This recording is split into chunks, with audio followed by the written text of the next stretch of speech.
The Life-Changing Power of Gratitude. Written by Marc Reklau.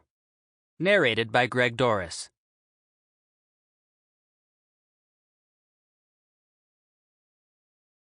Gratitude makes sense of our past, brings peace for today, and creates a vision for tomorrow. Melody Beatty.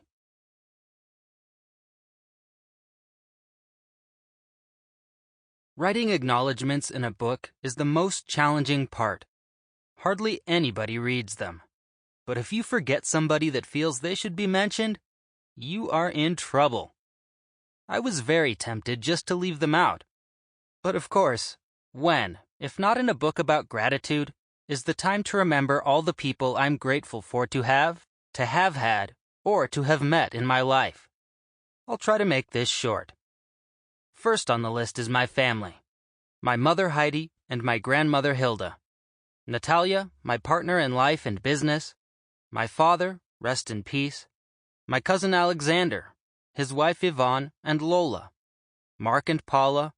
My old friends from all the soccer teams I played for. I can't name you all, no space, but you know who you are. Above all, mein Entdecker and substitute father Vlado Tumbas, the first coach to recognize my hidden talent as a soccer player.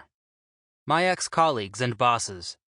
I also can't name you all, but I'm thinking of you while writing this.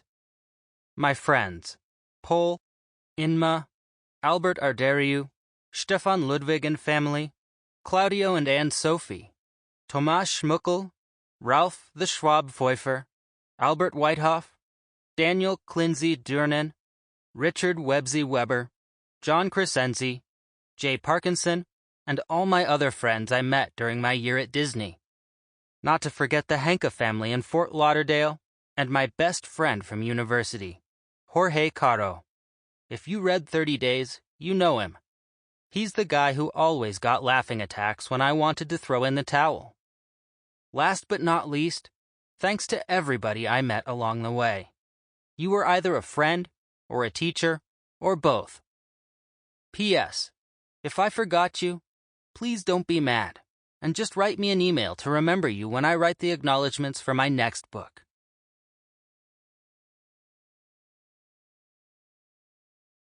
Introduction. If you have read other books of mine, listened to an interview, saw me speak, or saw me on TV, then you know that I'm a huge fan and advocate of the power of gratitude.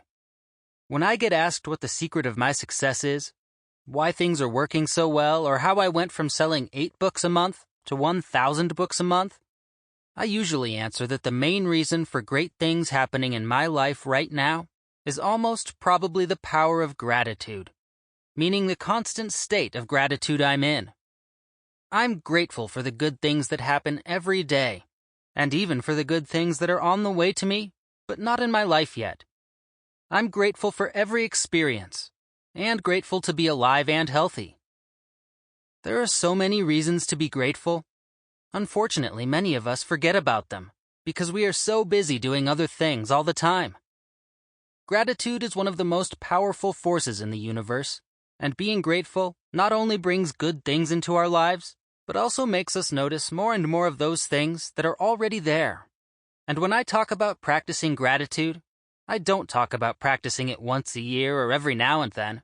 I talk about practicing it every single day, and throughout each day. Make gratitude a lifestyle. In the last 3 years, my life has changed completely. I went from jobless to an international best-selling author. I left behind a marriage that had become toxic, and I am now in a good and healthy relationship. There are days when I earn in a day what I once made in a month, and sometimes even more.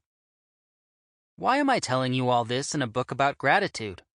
Because, after a lot of thinking and reflecting, I came to the conclusion that the main factor for the amazing changes in my life, and one of the primary ingredients for my success, is gratitude.